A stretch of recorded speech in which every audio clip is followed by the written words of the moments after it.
Hello, അമ്മ മനസ്സിൻ്റെ പുതിയൊരു എപ്പിസോഡിലേക്ക് എല്ലാവർക്കും സ്വാഗതം. ചാനൽ ആദ്യമായിട്ട് കാണുന്നവരാണെങ്കിൽ ഒന്ന് സബ്സ്ക്രൈബ് ചെയ്തിട്ട് ലൈക്ക് ചെയ്യണേ.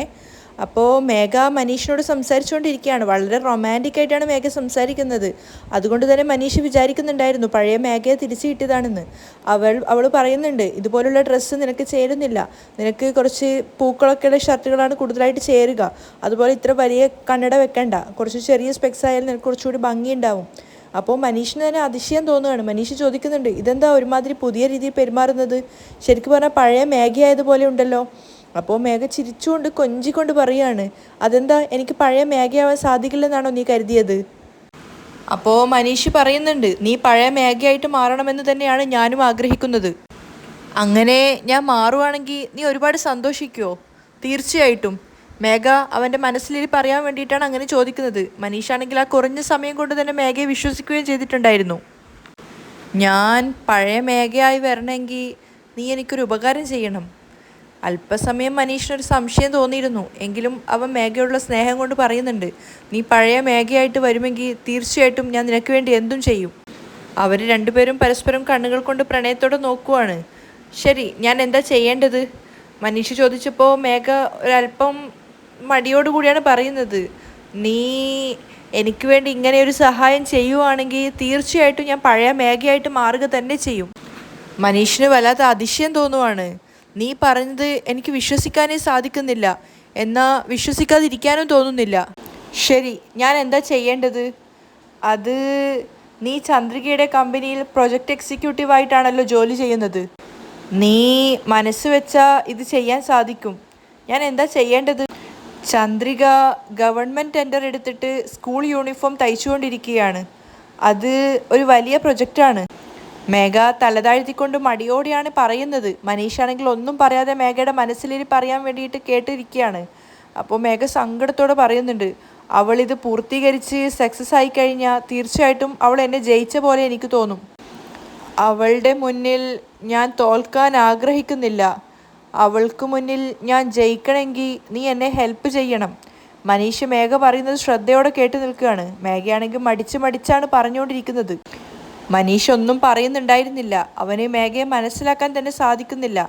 അപ്പോൾ മേഘ പറയുന്നുണ്ട്, അങ്ങനെ നീ എനിക്ക് ഹെൽപ്പ് ചെയ്യുകയാണെങ്കിൽ ഞാൻ തീർച്ചയായിട്ടും നിൻ്റെ പഴയ മേഘയായി മാറും. മറുപടി ഒന്നും പറയാതെ മനീഷ് കേട്ടിരിക്കുകയാണ്.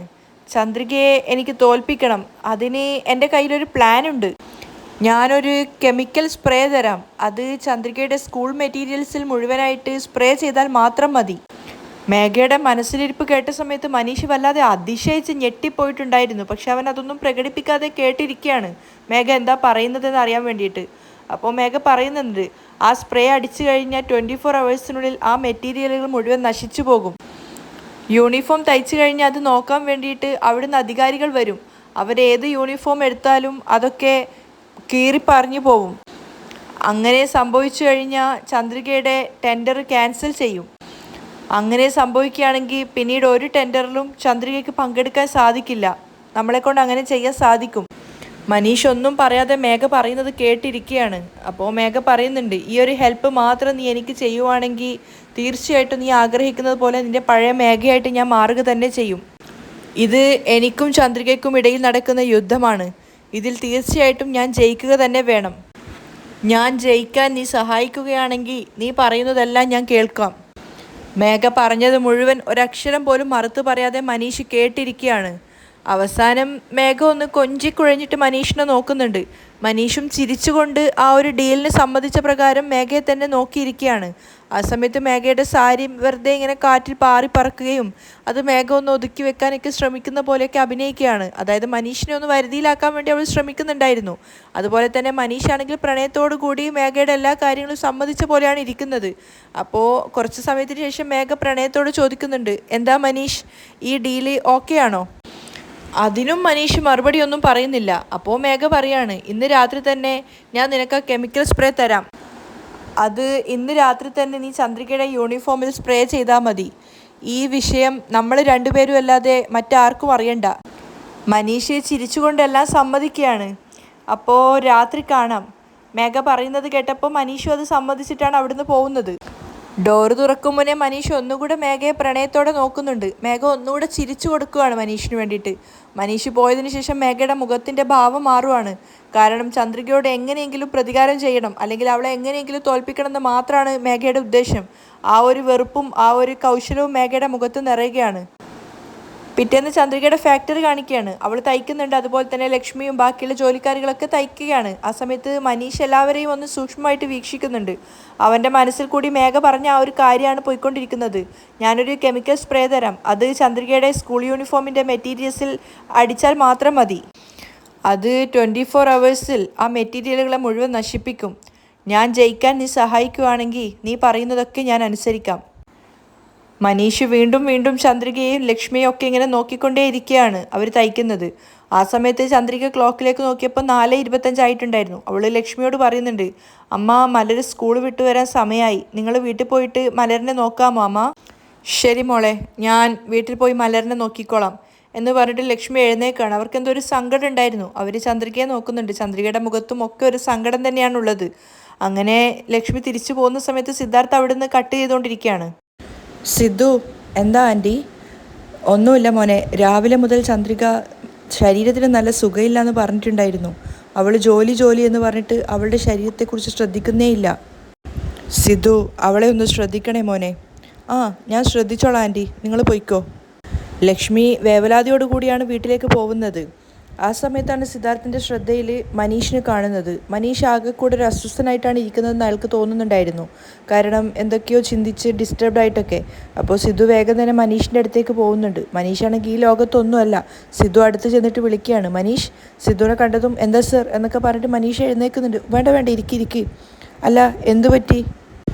എന്തെങ്കിലും അസുഖമോ വയ്യായ്ക എന്തെങ്കിലും ഉണ്ടോ? ഏയ്, അങ്ങനെയൊന്നും കുഴപ്പമൊന്നുമില്ല സർ.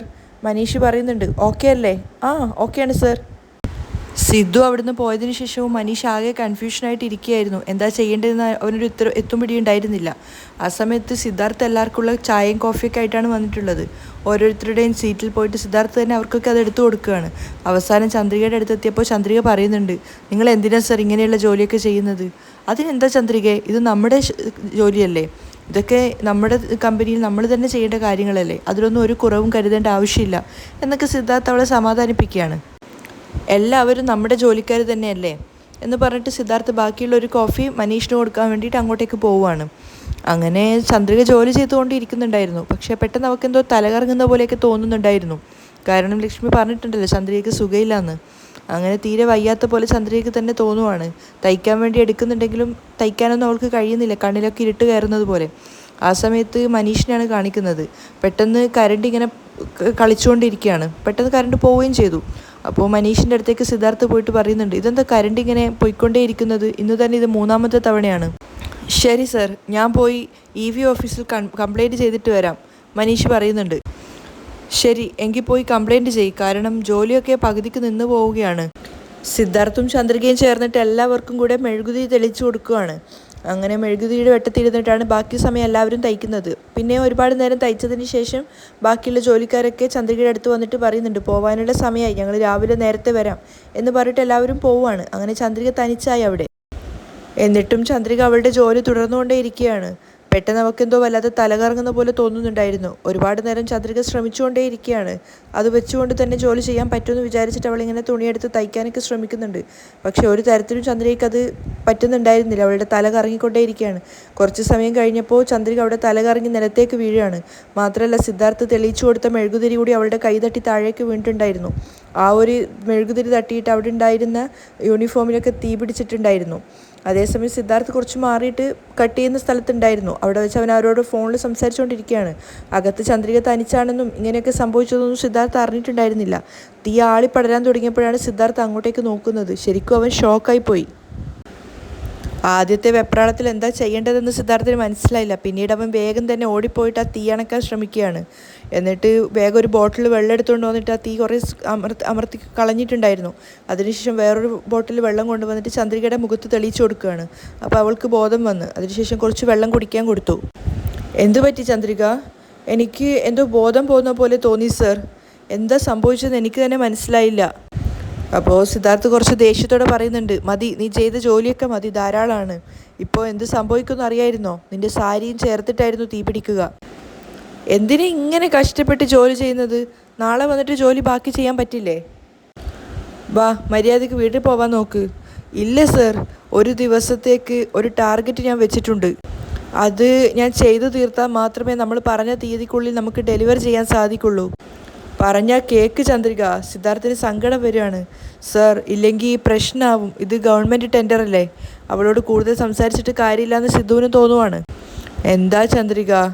സർ, ഈ പ്രൊജക്റ്റ് നമുക്ക് നന്നായിട്ട് ചെയ്തു തീർക്കാൻ സാധിക്കാതിരിക്കാൻ വേണ്ടി മേഘ ഏതൊക്കെ വഴികളിലൂടെ എന്തൊക്കെ ചെയ്യുന്നുണ്ടെന്ന് നമുക്ക് തന്നെ നന്നായിട്ട് അറിയാവുന്നതല്ലേ സർ. ഈ പ്രൊജക്റ്റ് അവൾക്ക് കിട്ടണമെന്നാണ് അവളുടെ ആഗ്രഹം. അവൾ വിചാരിക്കുന്നത് പോലെ ഒന്നും സംഭവിക്കാൻ പാടില്ല. അപ്പോൾ സിദ്ധു പറയുന്നുണ്ട്, ചന്ദ്രിക, അങ്ങനെ ഒന്നും സംഭവിക്കില്ല. നീ എന്തിനാ ഇപ്പം ഇങ്ങനെ അധികം ഭയപ്പെടുന്നത്? അപ്പോൾ ചന്ദ്രികയുടെ മുഖത്ത് വല്ലാത്തൊരു നിരാശയും സങ്കടവും ഉണ്ടായിരുന്നു. അപ്പോൾ സിദ്ധു അവൾക്ക് കോൺഫിഡൻസ് കൊടുക്കാൻ വേണ്ടി പറയുന്നുണ്ട്, നോക്ക്, നമ്മൾ നമ്മുടെ ലക്ഷ്യത്തിലെത്തുക എന്നുള്ളത് ഏറ്റവും പ്രധാനപ്പെട്ട കാര്യം തന്നെയാണ്. അതില്ല എന്ന് ഞാൻ പറയുന്നില്ല. പക്ഷെ അതിനു മുമ്പ് നമ്മൾ നമ്മളെ തന്നെ തോൽപ്പിക്കാൻ പാടില്ല. നമ്മൾ തന്നെ നമ്മളെ തളർത്താൻ പാടില്ല. ഈ സമയം ഞാൻ നിന്നെ കണ്ടില്ലായിരുന്നെങ്കിൽ എന്ത് സംഭവിക്കുന്ന അറിയായിരുന്നോ? ആ തീ തുണിയിൽ നിന്നും നിന്റെ സാരിയിലേക്ക് കയറി സാരി അടക്കം കത്തുമായിരുന്നു. ശരി, നീ ആദ്യം പോയി റെസ്റ്റ് എടുക്ക്. ഞാൻ നിനക്ക് ജ്യൂസ് വാങ്ങിയിട്ട് വരാം. നീ അകത്ത് റൂമിലേക്ക് വാ. വേണ്ട സർ, ചന്ദ്രിക പറയുന്നുണ്ടായിരുന്നു. കാരണം അവൾക്ക് എങ്ങനെയെങ്കിലും ആ ജോലി ചെയ്ത് തീർക്കാൻ വേണ്ടിയിട്ടായിരുന്നു അവളുടെ മനസ്സ് നിറയെ ആഗ്രഹം. അത് കേട്ടപ്പോൾ സിദ്ധുവിന് ദേഷ്യം വരികയാണ്. എത്ര നേരമായി ഞാൻ ഇത് തന്നെ പറഞ്ഞുകൊണ്ടിരിക്കുന്നത്. പറഞ്ഞാൽ നീ എന്താ മനസ്സിലാക്കാത്തത്? വാ, എഴുന്നേക്ക് എന്ന് പറഞ്ഞ് സിദ്ധു ചന്ദ്രികയുടെ കൈപിടിച്ച് എഴുന്നേൽപ്പിക്കുകയാണ്. ചന്ദ്രിക വല്ലാതെ തളർന്നു പോയിട്ടുണ്ടായിരുന്നു. സിദ്ധാർത്ഥ് അവളുടെ കൈപിടിച്ച് അവളെ അകത്തെ റൂമിലേക്ക് കൊണ്ടുപോവുകയാണ്. അവിടെ ഒന്നും വെളിച്ചമുണ്ടായിരുന്നില്ല. എല്ലായിടത്തും ലാമ്പ് കത്തിച്ച് വെച്ചിരിക്കുകയാണ്. അപ്പോൾ സിദ്ധാർത്ഥ് അവളെ അകത്ത് കൊണ്ടുപോയി ഇരുത്തിയിട്ട് ഇവിടെ ഇരിക്കും, ഞാൻ പോയി ജ്യൂസ് വാങ്ങിയിട്ട് വരാമെന്ന് പറയാണ്. ആ സമയത്തൊക്കെ ചന്ദ്രിക നല്ല ക്ഷീണത്തിലാണ് ഉള്ളത്. അപ്പോൾ സിദ്ധു ജ്യൂസ് വാങ്ങിയിട്ട് കുറച്ച് കഴിഞ്ഞപ്പോൾ വന്നിട്ടുണ്ടായിരുന്നു. ചന്ദ്രികയോട് ആ ജ്യൂസ് കുടിക്കാൻ പറഞ്ഞ സമയത്ത് ചന്ദ്രിക സിദ്ധാർത്ഥിനോടും കൂടി കുടിക്കാൻ പറയാണ്. അപ്പോൾ അവൻ പറയുന്നുണ്ട്, എനിക്ക് കുഴപ്പമൊന്നുമില്ല, അത് സാരമില്ല, സാറും എന്നെപ്പോലെ തന്നെ രാത്രിയൊന്നുമില്ല രാവിലെ ഒന്നുമില്ലാതെ ജോലി ചെയ്തുകൊണ്ടിരിക്കുകയല്ലേ. അങ്ങനെ ഒരുപാട് ചന്ദ്രിക നിർബന്ധിച്ചതിന് ശേഷം സിദ്ധാർത്ഥ് കുറച്ച് ജ്യൂസ് കുടിക്കുകയാണ്. എന്നിട്ട് ചന്ദ്രികക്ക് കൊടുക്കാൻ ശ്രമിച്ചപ്പോൾ പെട്ടെന്ന് അവന് ഓർമ്മ വന്നത്, ആ സ്ട്രോ അവൻ വെച്ച് കുടിച്ചതാണല്ലോ. അപ്പോൾ വേഗം തന്നെ അവനെ സ്ട്രോ മാറ്റിയിട്ട് ചന്ദ്രികയോട് കുടിക്കാൻ പറയാണ്. അപ്പോൾ ചന്ദ്രിക ചോദിക്കുന്നുണ്ട്, അതെന്തിനാ സർ എന്ന് പറഞ്ഞിട്ട് അവൾ ആ സ്ട്രോ വാങ്ങിച്ചിട്ട് ആ സ്ട്രോ വെച്ചിട്ട് തന്നെ അവളും കുടിക്കുകയാണ്. അത് കണ്ടപ്പോൾ സിദ്ധാർത്ഥിന് വല്ലാത്തൊരു സന്തോഷവും അതുപോലെ തന്നെ അവളോടുള്ള ആ ഒരു പ്രണയം കുറച്ചുകൂടി കൂടുതലായിട്ട് തോന്നുവാണ്. ചന്ദ്രികയെ തന്നെ നോക്കിക്കൊണ്ടേയിരിക്കുകയാണ് സിദ്ധാർത്ഥ്. ആ ഒരു ക്യാൻഡിൽ ലൈറ്റിൽ അവളെ കാണാൻ അത്രയധികം ഭംഗിയുണ്ടെന്ന് അവന് തോന്നുവാണ്. അപ്പോൾ ചന്ദ്രികയാണെങ്കിൽ സിദ്ധുവിനെ തന്നെ നോക്കിക്കൊണ്ടാണ് ജ്യൂസ് കുടിച്ചുകൊണ്ടേയിരിക്കുന്നത്. അവർ രണ്ടുപേരും പ്രണയത്തോടെ അങ്ങനെ നോക്കി നിന്നപ്പോൾ തനിച്ചായ ആ ഒരു സമയത്ത് അവരിലുള്ള റൊമാൻറ്റിക് പുറത്തേക്ക് വരികയാണ്. രണ്ടുപേരും ഒരുപാട് നേരം പരസ്പരം കണ്ണോട് നോക്കി നിൽക്കുന്നുണ്ട്. ആ സമയത്ത് ഒരു പ്രണയഗാനാണ് പിന്നിലുള്ളത്. മാത്രമല്ല, കുറേ നേരം നോക്കി നിന്നപ്പോൾ പരസ്പരം അടുത്തടുത്ത് വന്നിരിക്കുകയാണ്. അതായത് അവർ തമ്മിൽ കിസ് ചെയ്യാൻ വേണ്ടിയിട്ടാണ് വന്നുകൊണ്ടിരിക്കുന്നത്. പരസ്പരം അടുത്തുകൊണ്ടിരുന്ന സമയത്താണ് പെട്ടെന്ന് കറണ്ട് വന്നത്. അപ്പോൾ രണ്ടുപേർക്കും ആകെ ചമ്മലാവുകയാണ്. അപ്പോൾ ആ സമയത്ത് ചന്ദ്രിക സിദ്ധുവിൻ്റെ തലയിൽ കിറുക്കുന്നുണ്ടായിരുന്നു. ചന്ദ്രികയാണെങ്കിൽ നാണത്തോടെ അവനോട് പറയുന്നുണ്ട്, അങ്ങോട്ട് മാറിയിരിക്കും സർ. എന്താ ചന്ദ്രിക, ഇത്ര നേരം ഒരു കുഴപ്പം ഉണ്ടായിരുന്നില്ലല്ലോ, അനങ്ങാതിരുന്നതാണല്ലോ, ഇപ്പോൾ കറണ്ട് വന്നതിന് ശേഷം അങ്ങോട്ട് മാറിയിരിക്കുന്നു അല്ലേ? അപ്പോൾ ചന്ദ്രിക പറയുന്നുണ്ട്, ഒരു പെണ്ണിന് കുറച്ചൊക്കെ നാണം ഉണ്ടാവുമല്ലോ, പോയി സാറിന് ജോലി ചെയ്യും. അവർ രണ്ടുപേരും പിന്നീടും പ്രണയത്തോടെ തന്നെയാണ് നോക്കുന്നത്. അപ്പോൾ സിദ്ധാർത്ഥ എഴുന്നേറ്റിട്ട് പറയുന്നുണ്ട്, ഇനി എനിക്ക് ജോലി ചെയ്യാനുള്ള മൂഡില്ല, വാ നമുക്ക് നമ്മുടെ വീട്ടിലേക്ക് പോവാം. അത് കേട്ടിട്ട് ചന്ദ്രികയ്ക്കും ചിരി വരുവാണ്. സിദ്ധാർത്ഥിനെ മൂഡ് മാറിയത് അവൾക്ക് മനസ്സിലായിട്ടുണ്ടായിരുന്നു. അവൾക്കും മൂഡ് മാറിയിട്ടുണ്ടായിരുന്നു. എന്നിട്ടും ചന്ദ്രിക പറയുന്നുണ്ട്, കുറച്ചു നേരം പുറത്ത് വെയിറ്റ് ചെയ്യ്, ഞാൻ ജോലി തീർത്തതിന് ശേഷം വേഗം വരാം. ശരി. സിദ്ധാർത്ഥ അവളെ ഒന്നുകൂടെ നോക്കിയതിന് ശേഷമാണ് പുറത്തേക്ക് പോകുന്നത്. ചന്ദ്രികയ്ക്കും ആകെ നാണാവുന്നുണ്ടായിരുന്നു. അവിടെയാണ് ഇന്നത്തെ എപ്പിസോഡ് വൈൻഡപ്പ് ചെയ്യുന്നത്.